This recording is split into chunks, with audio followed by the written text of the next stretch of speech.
Un disciple de Christ est une personne qui a tout d'abord accepté le Seigneur Jésus comme son sauveur personnel et qui est donc réconcilié à Dieu. Et deuxièmement, qui a engagé tout son cœur, toute sa pensée et toute son énergie à le chercher.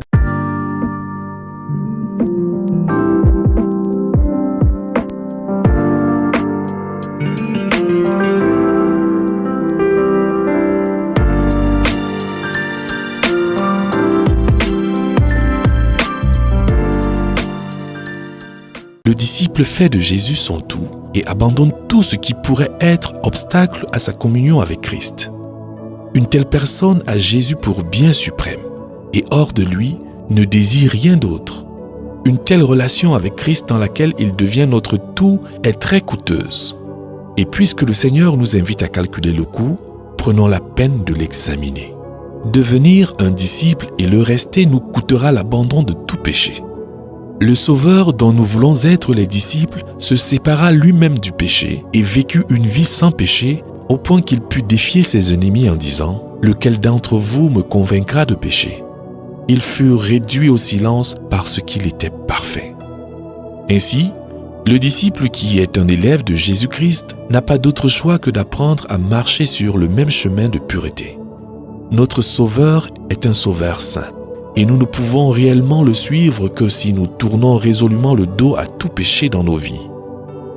Il est impossible pour un Christ qui est le péché de diriger une bande de disciples amoureux du péché. Lorsqu'on parle de péché, il est naturel de se souvenir de la loi, les 10 commandements. Nous devons également considérer leur implication. Notre Seigneur avait dit que regarder une femme avec convoitise était commettre l'adultère. Que haïr quelqu'un ou conserver la colère contre quelqu'un équivalait au meurtre. De manière similaire, nous devons nous souvenir de l'orgueil, inclus l'impolitesse ou encore le fait de se considérer meilleur que les autres, que le commérage et l'oisiveté, et traduit probablement le manque d'un intérêt véritable pour les personnes ou pour les situations contre lesquelles nous murmurons. Que l'ivrognerie, la masturbation et la lecture de mauvais livres font tous partie de la sensualité.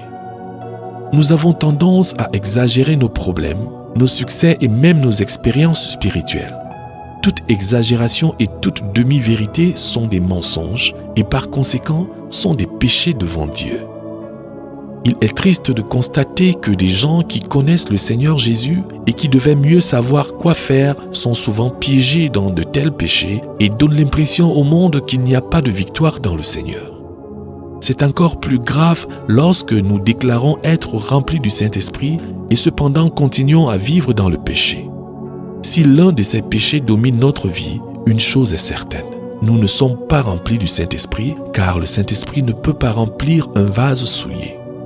Quand le Saint-Esprit veut remplir une personne, il la purifie d'abord de tout péché, puis pénètre tous les secteurs de la vie de cette personne pour les soumettre à l'obéissance de Christ.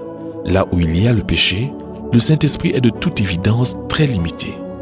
Si notre attitude vis-à-vis du péché n'est pas réglée, s'il nous manque cette haine du péché criée par le Saint-Esprit, et si nous ne travaillons pas dans la pratique et par la prière pour être libérés de tout péché dans nos vies, alors nous ne pouvons pas être des disciples.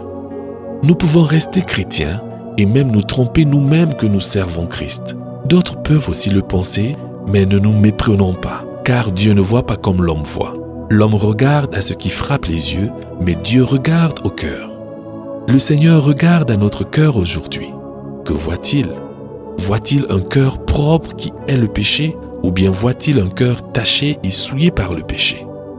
Si nous sommes pécheurs, alors le point de départ est à la croix. Nous devons nous tourner vers Dieu et lui dire exactement ce que nous sommes. Nous devons lui dire « Seigneur, j'ai péché ». Nous devons également citer nos péchés devant lui avec précision. Il est vain de procéder à une confession générale ou partielle. Ce serait se moquer de Dieu. Après la confession, nous devons tourner le dos au péché dans un acte délibéré et demander à Dieu de nous pardonner et de nous purifier. Ensuite, nous devons procéder à la restitution par laquelle nous restaurons ce qui a été détruit par le péché. Enfin, nous devons demander au Saint-Esprit de contrôler chaque aspect de notre vie et d'en prendre possession pour Dieu. Tout cela est à la base de toute vie de disciple. Devenir disciple nous coûtera nos biens. Les premiers disciples abandonnèrent tout lorsque Jésus leur demanda de le suivre pour qu'ils fassent d'eux des pêcheurs d'hommes. Nous apprenons que Pierre et André abandonnèrent immédiatement leur filet et le suivirent, que Jacques et Jean laissèrent leur père Zébédée dans le bateau en compagnie de ses ouvriers et suivirent Jésus, que Matthieu se leva et suivit Jésus sur le champ. Pour ses disciples, suivre Jésus mit fin à leur carrière de pêcheurs. Cela mit fin également à la situation matérielle confortable de Matthieu qui n'avait pourtant pas attendu pour savoir comment se réglerait la question de sa pension de retraite. Poissons et argent furent abandonnés dans un acte décisif sans regret ni remise en cause. Tout ce que ces hommes savaient était que Jésus, le Seigneur, les avait interpellés, que son invitation était pressante et exigeait une réponse immédiate. Ses disciples n'avaient aucun choix. Ils auraient pu présenter des excuses très bien raisonnées et légitimes. Leur entreprise ferait faillite et leur famille souffrirait. Mais ils ne firent pas cela. Tous laissèrent tout immédiatement et suivirent Jésus. Faites une comparaison entre leur attitude et celle du jeune homme riche. Il vint à Jésus en courant, se prosterna et lui posa une question d'importance majeure. Il vint en courant pour montrer qu'il comprenait l'urgence de la situation. Il s'adressa à la personne qu'il fallait, le Seigneur Jésus. Il se prosterna pour montrer qu'il reconnaissait que Jésus est Seigneur et posa la question la plus pertinente qui soit. Le Seigneur lui répondit, « Si tu veux être parfait, va, vends ce que tu possèdes, donne-le aux pauvres et tu auras un trésor au ciel. Puis viens et suis-moi. » Après avoir entendu ces paroles, le jeune homme s'en alla tout triste, car il avait de grands biens. Matthieu chapitre 19, versets 21 à 22. Peut-être allons-nous dire, « Dieu merci, nous n'avons pas de grands biens. Mais qu'en est-il de ces 1000 francs, de ces 100 francs que nous possédons? Sommes-nous prêts à les abandonner pour l'œuvre du Seigneur? Si nous ne donnons pas nos 100 francs lorsque nous possédons peu, nous ne pourrons pas en donner 1000 lorsque nous posséderons davantage. » Cela semble plus facile d'avoir une certaine somme d'argent pour une chemise neuve et pour un corsage que d'en avoir pour le Seigneur. Que c'est triste. Nous devrions considérer nos biens, puis dans la prière, demander au Seigneur de nous montrer ce que nous devons donner aux pauvres. Un étudiant chrétien interne décida d'offrir durant un trimestre son repas de midi à un étudiant externe très démuni.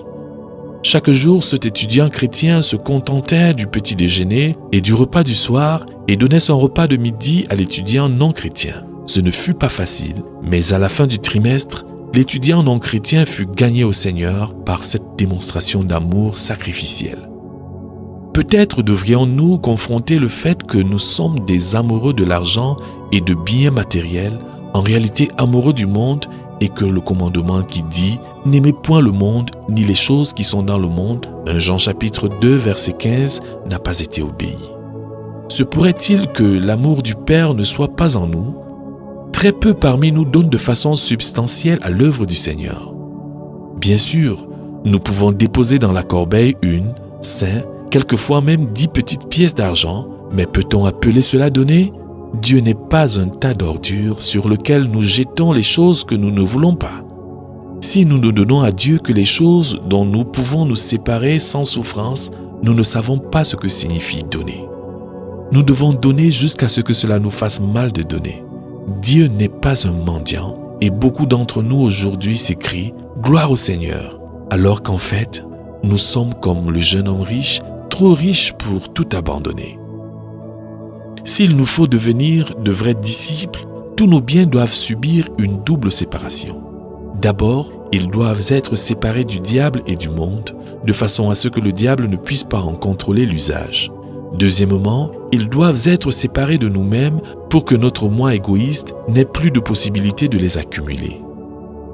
Biens et argent ainsi mis à part doivent être offerts complètement au Seigneur, non pas seulement un dixième, mais la totalité. Lorsque toutes nos possessions sont ainsi consacrées au Seigneur, au point où nous ne possédons plus rien, excepté le Seigneur lui-même qui devient notre possession et notre héritage, nous sommes alors vraiment riches. Le Seigneur fera de nous des intendants des biens qui lui ont été consacrés au point où, que nous donnions 1000 francs à l'œuvre du Seigneur ou que nous les utilisions pour acheter de la nourriture, nous pouvons demeurer dans la paix parce que nous sommes des serviteurs qui exécutons ses ordres.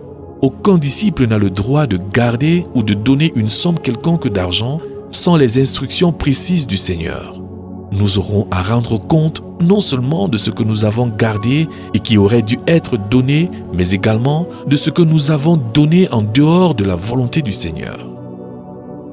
À certains, le Seigneur demandera littéralement d'aller vendre tout ce qu'ils possèdent et de le donner aux pauvres. Sommes-nous prêts au cas où le Seigneur nous demanderait de le faire? Cela fait partie du prix à payer pour être disciple. Quiconque ne renonce pas à tout ce qu'il possède ne peut être disciple du Seigneur Jésus. Beaucoup de gens sont très ambitieux. Certains veulent être très riches, d'autres veulent devenir des médecins de renom, ingénieurs ou savants. Mais peu de personnes veulent réellement servir le Seigneur Jésus. Il existe même un mythe selon lequel, en cas d'échec au BEPC ou au baccalauréat, on devrait aller travailler dans l'église ou même devenir pasteur. Pour beaucoup de gens, il n'y a que des ratés qui sont bons pour Dieu. Quelle tragédie!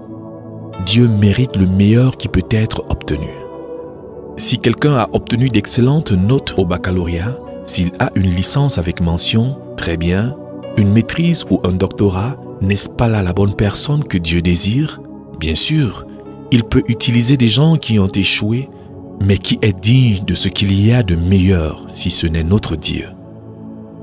Pendant que nous réfléchissons à notre vie et à tout ce que nous réserve le futur, il est bon de se rappeler que nous n'emprunterons ce chemin qu'une fois. Nous n'avons qu'une vie. Si elle n'est pas totalement consacrée au Seigneur, elle est gâchée. Et quel triste gaspillage. Si nous nous cramponnons à nos ambitions égoïstes, même s'il s'agit d'ambitions spirituelles égoïstes, nous échouerons lamentablement. Les fils de Zébédée voulaient s'asseoir l'un à la gauche, l'autre à la droite du Seigneur dans son royaume. Ils avaient à cœur leur propre grandeur et le Seigneur ne leur accorda pas cela. Lorsque nous avons abandonné nos ambitions personnelles, nous devons demander au Seigneur quels sont ses plans. Qu'est-ce que le Seigneur veut que nous fassions dans ce pays aujourd'hui? Quel est le plan du Seigneur pour notre peuple? Si nous posons de telles questions et recevons des réponses du Seigneur, faisant de ses desseins notre ambition, si ensuite nous allons de l'avant pour le servir et au besoin à donner notre vie pour l'accomplissement des désirs de son cœur, nous aurons commencé à vivre vraiment. Le Seigneur Jésus avait dit « Et l'homme aura pour ennemis les gens de sa maison ». Matthieu chapitre 10, verset 36. Il se pourrait que le Seigneur nous demande de rester dans l'ombre, occupés à un travail que le monde trouve insignifiant. Il pourrait nous appeler à le servir à plein temps dans l'entreprise de l'Évangile, ce qui n'est pas très lucratif. Que ferons-nous si nos familles disent « non » ? Jésus dit « Celui qui aime son père ou sa mère plus que moi n'est pas digne de moi. Celui qui aime son fils ou sa fille plus que moi n'est pas digne de moi. » Matthieu chapitre 10, verset 37. S'il surgissait un tel conflit, le disciple est appelé par amour pour le Seigneur et pour sa famille à obéir au Seigneur qui a des droits prioritaires sur sa vie. Qu'en est-il de ceux qui pensent au mariage ou projettent de se marier? Quoi qu'il en soit, nous devrions d'abord être clairs sur le point suivant. Le Seigneur est-il partie prenante à tout cela? Je ne parle pas de la relation entre un chrétien et un non-chrétien qui est interdite par la Bible. 2 Corinthiens chapitre 6 verset 14. Je parle de quelque chose qui paraît très légitime. Sommes-nous préparés à rechercher sincèrement la volonté de Dieu?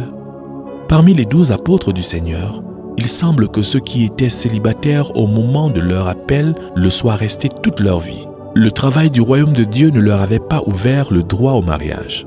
Ce même Seigneur appelle encore certaines personnes aujourd'hui à devenir des eunuques pour la cause de l'Évangile. Sommes-nous préparés, si telle était la volonté du Seigneur, à renoncer au mariage pour sa cause? Pouvons-nous abandonner entre ses mains notre droit au mariage en lui disant « Seigneur, je demeurerai célibataire avec joie pour ta cause si tu le veux ainsi ». Cela ne concerne pas seulement ceux qui ne parviennent pas à trouver quelqu'un avec qui se marier, Mais cela doit être un choix délibéré maintenant, l'avenir étant incertain, de laisser à la croix notre droit au mariage.